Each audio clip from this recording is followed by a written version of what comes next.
Kisah siluman ular dan siluman burung gagak. Khotbah ini disampaikan oleh sang guru ketika sedang berdiam di Weluwana tentang sesosok siluman ular. Suatu hari, di antara 1000 petapa rambut kusut, Yang Mulia Lakhana Thera dan Yang Mulia Mahamoggallana Thera turun dari puncak gunung Gijhakuta untuk berpindah patah di Rajagaha. Yang Mulia Mahamoggallana Thera melihat sesosok siluman ular menjadi tersenyum. Lalu Lakhana Thera bertanya kepadanya mengapa dirinya tersenyum, dengan berkata, "Awuso, mengapa Anda tersenyum?" Mahamoggallana Thera berkata, "Awuso, sekarang bukanlah waktu yang tepat untuk bertanya tentang hal itu. Tunggu saja sampai kita bertemu dengan Sang Bhagawa dan barulah bertanya kepada saya."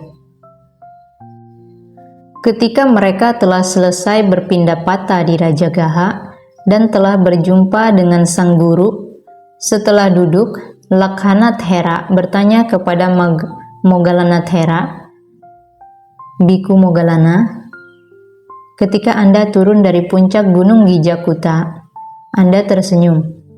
Dan saat saya bertanya tentang hal itu, Anda berkata, 'Tunggu saja sampai kita bertemu dengan Sang Bhagawa, dan barulah bertanya kepada saya.' Sekarang beritahukanlah saya alasan mengapa Anda tersenyum." Sang Thera berkata, "Awuso, saya tersenyum karena saya melihat sesosok siluman ular. Inilah wujudnya yang terlihat. Kepalanya seperti kepala seorang manusia, dan seluruh tubuhnya berbentuk seperti seekor ular. Ia adalah siluman ular. Tubuhnya memiliki panjang 25 yojana. Semburan api yang keluar dari kepalanya menjalar hingga bagian ekornya. Semburan api yang keluar dari bagian ekornya menjalar hingga kepalanya. Semburan api yang keluar dari kepalanya menjalar hingga kedua sisi tubuhnya. Semburan api yang keluar dari kedua sisi tubuhnya menjalar ke bagian bawah tubuhnya." Mereka mengatakan bahwa di sana terdapat 2 sosok siluman, yang tubuhnya memiliki panjang 25 yojana, tubuh makhluk yang lainnya memiliki panjang 3/4 yojana. Tetapi, panjang tubuh dari siluman ular dan siluman burung gagak ini mencapai 25 yojana. Ukuran tersebut sangat panjang bagi siluman ular.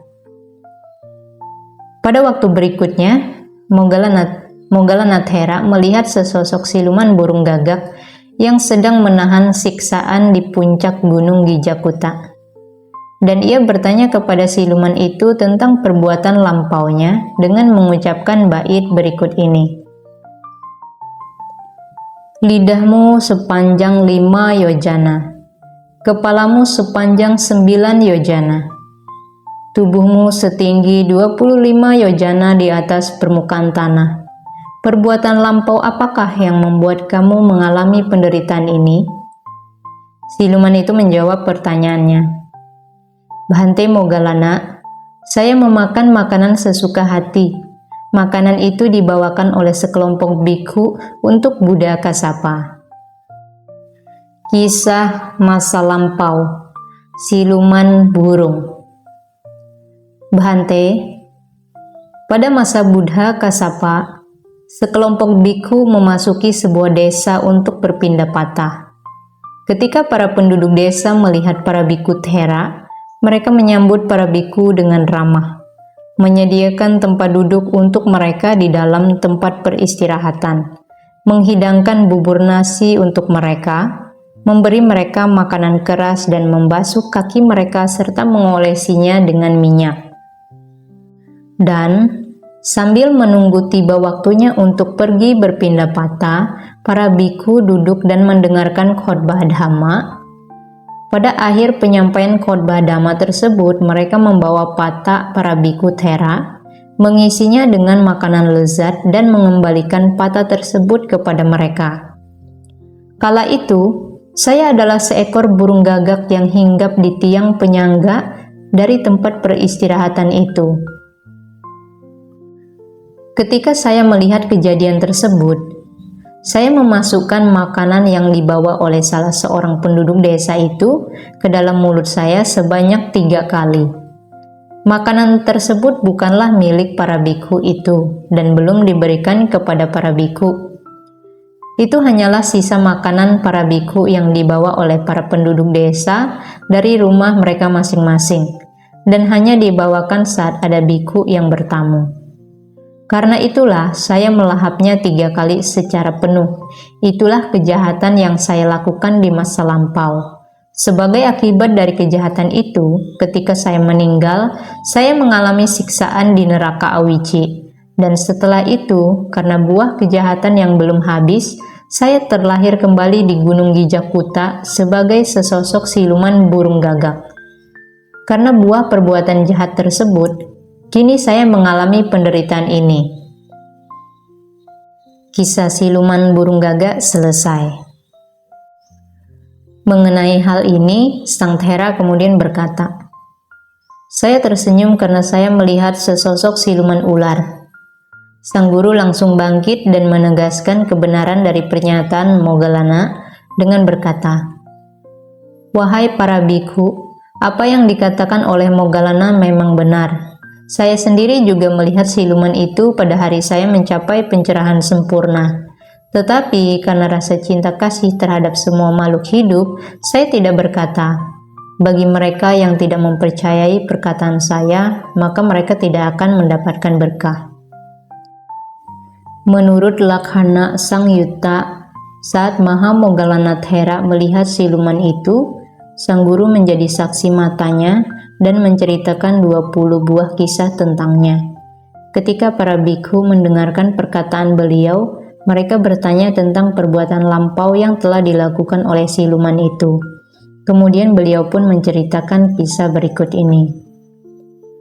Kisah masa lampau, siluman ular. Kisah ini bermula pada dahulu kala, ketika orang-orang membangun sebuah gubuk yang terbuat dari dedaunan dan rerumputan di tepi sungai dekat Benares, untuk seorang Paceka Buddha. Selama berdiam di sana, Paceka Buddha secara rutin pergi berpindah patah di kota, dan para penduduk kota di pagi serta malam hari membawa wewangian dan kalung bunga, lalu pergi melayani kebutuhan Paceka Buddha.